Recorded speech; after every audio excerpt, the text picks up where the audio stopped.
बोल बांके बिहारी लाल की जय। आज हम रविवार, एतवार को, चाहे इंग्लिश में संडे को, उसकी कथा कहेंगे।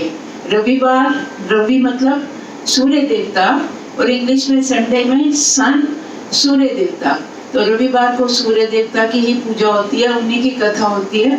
तो आज हम रविवार की कथा करेंगे। श्री कृष्ण गोविंद हरे मुरारी, हे नाथ नारायण वासुदेवा। श्री कृष्ण गोविंद हरे मुरारी, हे नाथ नारायण वासुदेवा।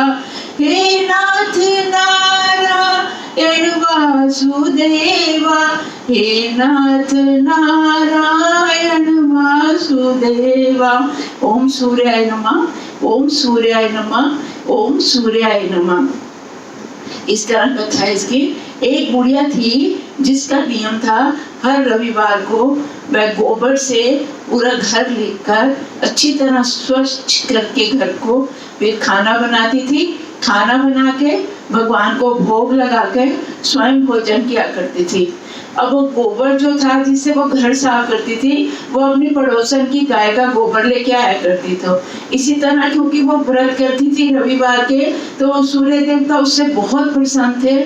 उसके घर में बहुत खुशहाली थी, किसी चीज की कोई कमी नहीं थी। तो उसकी पड़ोसन एक दिन सोचती है कि ये हमेशा मेरे घर से ही गोबर ले जाती है और ये गोबर से अपने घर को लीप कर साफ करके खाना बना के और भगवान को भोग लगाती है, व्रत करती है, और इसीलिए इसके घर में इतनी खुशहाली है। तो अब वो क्या करती है कि अपने गाय को अंदर बांधना शुरू कर देती है कि ना इसको गोबर मिलेगा, ना ये खाना बनाएगी, ना भोग लगाएगा। इसी तरह भगवान का मैं देखती हूँ कैसे व्रत रखती है। अब वो गाय जो है अंदर बांधने लगती है। अब बुढ़िया को गाय नहीं है तो गोबर नहीं मिलता, तो उसे वह ना घर लिखती है, ना खाना बनाती है, ना भोग लगाती है, और ना ही व्रत रख पाती है। ऐसे भूखी सारा दिन रहती है। तो सुबह सुबह जैसे ही भूखी रात को सोती है तो सूर्य देव उसको स्वप्न में दर्शन देते हैं। कहते हैं, माँ आज खाना क्यों नहीं बनाया, आज भोग क्यों नहीं लगाया और तुम भी भूखी सो गई, इसका क्या कारण है? तो कहती है, ऐसे ऐसे बताती है कि मेरे को गोबर नहीं मिला, इसीलिए मैंने सोचा अगले रविवार को ही पूरा घर लिख के एक ही बार खाना खाऊंगी। तो सूर्यदेव कहते हैं, आप बड़े नियम से मेरा व्रत रखती हैं, हर रविवार को मेरी बड़ी अच्छी तरह पूजा करती हैं, मैं आपसे बहुत प्रसन्न हूँ। मैं आपको जो भी मेरी ऐसे पूजा करता है, मैं निर्धनों को धन देता हूँ और बांझियों को संतान देता हूँ। जैसी जिसकी मनोकामना होती है मैं पूरी करता हूँ, क्योंकि आपको गोबर की वजह से आप भोग और व्रत नहीं कर पाई, इसलिए मैं आपको एक गाय और बछड़ा देता हूँ जो आपकी सारी मनोकामनाओं को पूरा करेगा। तो बुढ़िया बड़ी खुश होती है। सुबह जब वो उठती है तो देखती है आंगन में गाय और बछड़ा खड़े हैं, तो वो उनको आंगन में बांध देती है। बड़ी खुश होती है, उसकी खुशी का कोई ठिकाना ही नहीं होता कि मैंने रात को स्वप्न में देखा और सुबह देखा और गाय बछड़ा खड़ा है। तो वो उसको बाहर ही चारा वगैरह खाना डाल देती है, बाहर ही बंधे रहते हैं। अब जो उसकी पड़ोसन होती है वो देख, इतना उसका तो दिल ही जल घूम जाता है। कहती है, इसके घर में गाय बछड़ा कैसे आ गया? तो उसको कुछ समझ में ही नहीं आता। खूब जलन ही हो रही होती है, तभी गाय गोबर करती है, तो वो हैरान रह जाती है कि गाय ने सोने का गोबर किया। और वो पड़ोसन क्या करती है कि उसका सोने का गोबर गाय का उठा के ले जाती है और उसकी जगह अपने गाय का गोबर रख जाती है। अब बुढ़िया को तो पता ही नहीं कि क्या हो रहा है, उसने क्या गोबर किया, वो ले गई या नहीं ले गई। तो ऐसे ही कई दिन तक चलता रहता है। वो पड़ोसन गोबर उठा के ले जाती है सोने का और अपनी गाय का गोबर वहां रख जाती है। इसी तरह बहुत दिन बीत जाते हैं। अब भगवान सोचते हैं कि बुढ़िया जो है पड़ोसन से बड़ी लूटी जा रही है, कि पड़ोसन बड़ा धोखा कर रही है, और बुढ़िया इतनी सीधी सादी, उस बेचारी को कुछ पता ही नहीं क्या हो रहा है।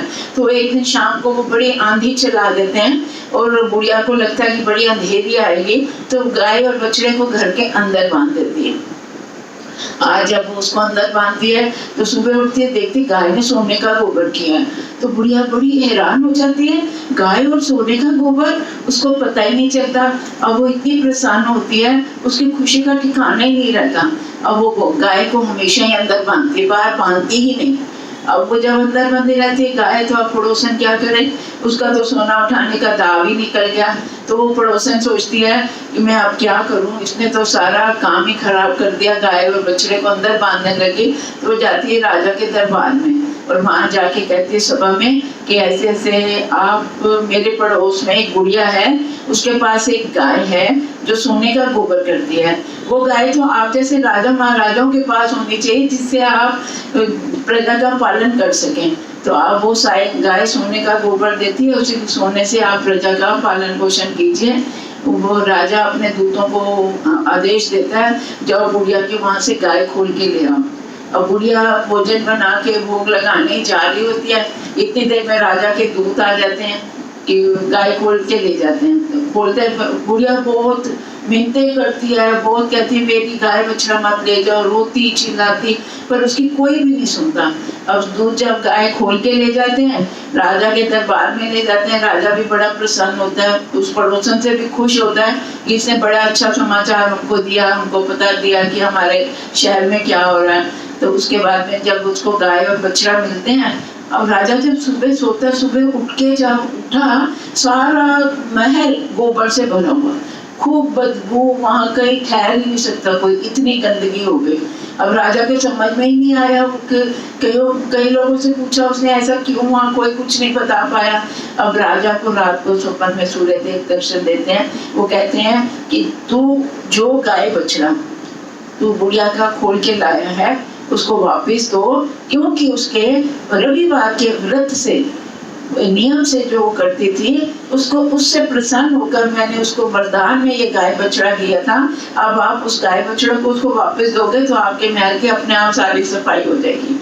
अब राजा कहता है, दूतों को बुलाता है, बुढ़िया को बुलाता है, कहता है माँ हमको क्षमा कर दो, हम आपका गाय और बछड़ा लेके आए थे, अब आप इसको वापस ले जाइए। उसके साथ उसको बुढ़िया को बहुत सारा धन भी देता है, और हमारी वजह से जो आपको तकलीफ हुई उसकी वो माफी भी मांगता है, क्षमा याचना करता है, और उस पड़ोसन को बुला के और उसको दंड देता है कि तू उसके जलन तेरे को हुई और उसने उसके साथ उन्हें ऐसा बर्ताव किया जिसकी वजह से यह। उसके बाद राजा पूरे नगर में ढिंढोरा पिटा देता है कि अपने देश की खुशहाली, ताकि इस देश में कोई रोग ना आए, किसी तरह की गरीबी ना आए, किसी तरह की परेशानी ना आए, सारी प्रजा रविवार का व्रत किया करेंगे, ऐसा आदेश देते हैं। और उसके बाद सारी प्रजा सुख पूर्वक रहने लगती है। इसी तरह सूर्यदेव अपनी कृपा दृष्टि जैसी आपने उस बुढ़िया पर करी, हम सब भी बनाए रखना।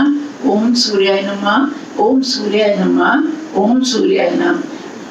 रविवार की आरती पूर्ण आरती दास करेंगे। सकल जगत जाके ज्योत विराजे, सात समुद्र जाके चंदन बसे,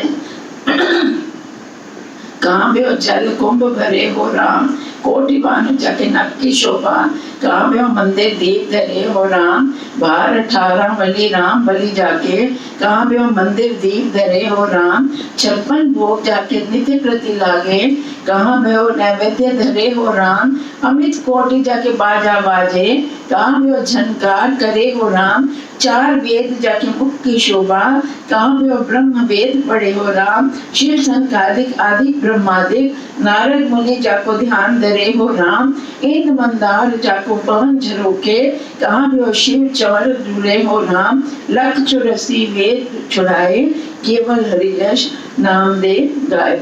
श्री कृष्ण गोविंद हरे मुरारी, हे नाथ नारायण वासुदेवा, श्री कृष्ण गोविंद हरे मुरारी, हे नाथ नारायण वासुदेवा, हे नाथ नारायण वासुदेवा, हे नाथ नारायण वासुदेवा।